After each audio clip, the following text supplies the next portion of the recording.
하나 둘 셋. 안녕하십니까. 사마에럴입니다. 정재환 교수님 자체 칠판 신헌법입문 224페이지 제2절 기본권의 분류와 체계 보겠습니다. 사마에럴TV 주일차 추천을 부탁드리고 유튜브 구독을 권합니다. 제2절 기본권의 분류와 체계. 로마자 1번의 기본권의 분류. 1번의 기본권 분류의 필요성. 기본권에도 여러 종류의 유형이 있다. 기본권의 분류는 각 분류별, 개별, 기본권의 특성, 상이점을 고려하여 그것에 걸맞는 법적 제도, 이론을 찾아나갈 수 있기 때문에 필요한 것이라고 본다. 예를 들어 어느 기본권의 분류상 청구권에 속한다면 청구권이 가지는 성격, 즉 기본권 보장을 위한 권리라는 적극적 성격을 적절하게 그 기본권의 적극적인 보장을 위한 법률을 찾게 된다. 225페이지 2번의 기존의 분류. 양가로 1번의 지위이론. 과거 옐리네크는 국민이 국가에 대한 지위 내지 상태를 소극적 지위에서 자유권이, 적극적 지위에서 수익권이, 능동적 지위에서 참정권이 나온다고 보았다. 수동적 지위에서는 의무가 나온다고 보았다. 이러한 옐리네크의 이론은 국가 주권 설립과 가였고 실정권론을 바탕으로 하였다는 점에서 이미 오늘날의 이론으로는 적실성을 가지지 못한다. 양가로 2번의 내용에 따른 분류. 기본권이 가지는 내용별로 인간의 존엄과 가치, 행복 추구권, 평등권, 자유권적 기본권, 생존권적 기본권, 청구권적 기본권, 참정권으로 나누는 분류이다. 양가로 3번의 법적 성격에 따른 분류. 양가로 1번의 초국가적인 기본권과 국가 내적인 기본권. 초국가적인 기본권은 국가가 있기 이전에 자연권을 의미하고, 국가 내적인 기본권은 국가가 존재하고 그 국가가 기본권 실현을 위한 제도를 마련해야 하여 그 실현이 가능한 권리를 말한다. 국가 내적인 기본권으로는 청구권, 참정권, 생존권적 기본권 등에 해당한다고 보는 견해들이 많다. 예를 들어 청구권의 하나인 재판청구권의 실현을 위해서는 실정법으로 재판제도가 마련되어야 하고, 참정권의 경우에는 선거제도, 생존권적 기본권의 경우에도 복지제도 등이 마련되어야 하기 때문이라고 보는 것이다.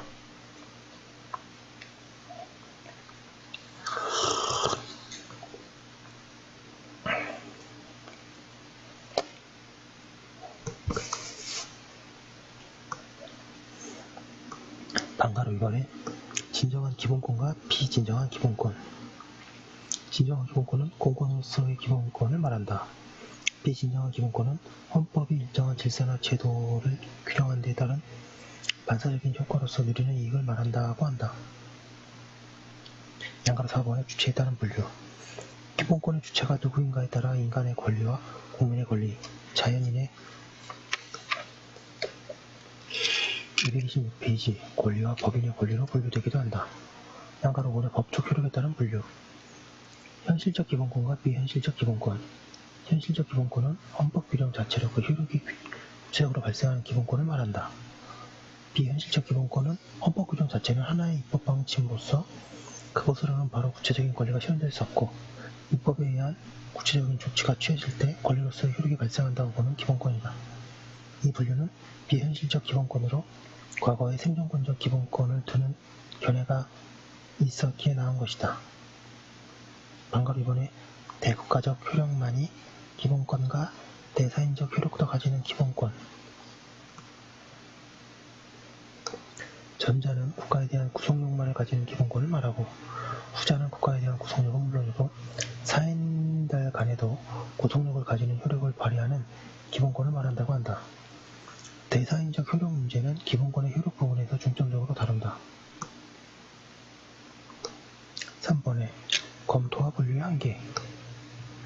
국가 내적 기본권이라는 분류는 기본권이 실정적으로 얼마나 보장되고 있느냐 하는 현실적 관점에서 분류하는 것이지 진정한 기본권의 성격에 따른 분류라고 볼 수 없다. 비진정한 기본권이라는 분류도 예를 들어 교육시설 이용권이 교육제도의 반사적 효과가 아니라 교육을 받을 권리는 기본권에서 나오는 것으로 타당하지 않다. 프로그램 기본권이라는 것도 그것이 재정 확보라는 현실적 한계에서, 즉 현실적 실현성이라는 관점에서는 그러한 점이 있을 것이나 법률적 관점에서는 그렇게 볼 수 없다. 이처럼 이 분류들의 한계가 있는 것이다. 내용적 분류에서도 하나의 기본권이 하나의 범주만이 아니라 여러 범주에 해당될 수 있다. 는 복합성의 한계를 가진다. 한편 위와 같은 그 외의 분류 기준도 다양하게 제시될 수 있다. 227페이지 4번의 본서에서의 서술 내용적 분류가 복합성의 한계가 있음을 인정하면서 주로 어떠한 내용을 강하게 짓는지 파악하여 그것의 적절한 범위를 찾는 것이 비교적 분류론의 실익을 구현하는 것으로 우선 볼 수 있다. 원소에서도 내용적 분류로 인간의 존엄과 가치 및 행복 추구권, 평등권, 자유권, 승전권, 선거권, 직접민주 참정권, 공무단위권, 청구권 등을 기본으로 기본권 강론에서 살펴본다. 기본권 총론 부분에서도 개별 기본권을 언급할 경우가 나타나기에 그 이해를 돕기 위하여 여기에 미리 분류론을 서술한 것이다.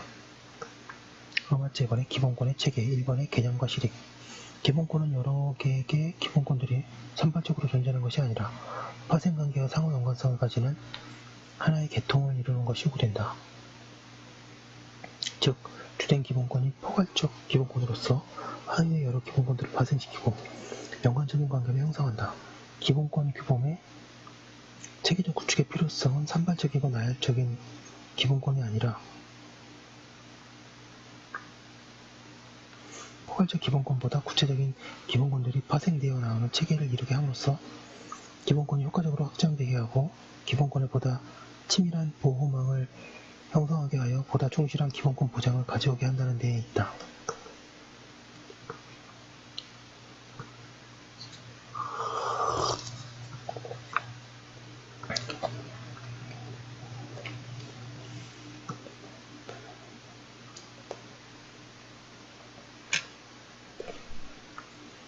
이번에 주기본권과 파생적 기본권 우리 헌법상 주되는 포괄적 기본권은 헌법 제10조 인간의 존엄과 가치 및 행복 추구권에 있다.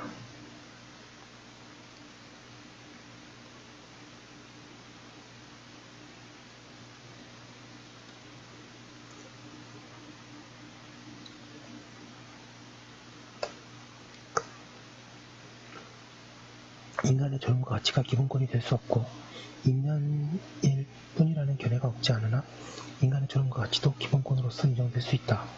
이러한 인간의 존엄과 가치, 행복 추구권에서 여러 개별 기본권들이 파생될 수 있다. 이 기본권 파생에 대해서는 앞서 기본권 규범의 인식에서 이미 살펴보았다. 네, 오늘 조금 내용이 짧지만 여기서 한번 끊고 뒤에 내용이 되게 긴데 이거 자세히 하도록 하겠습니다. 예, 잠시만요.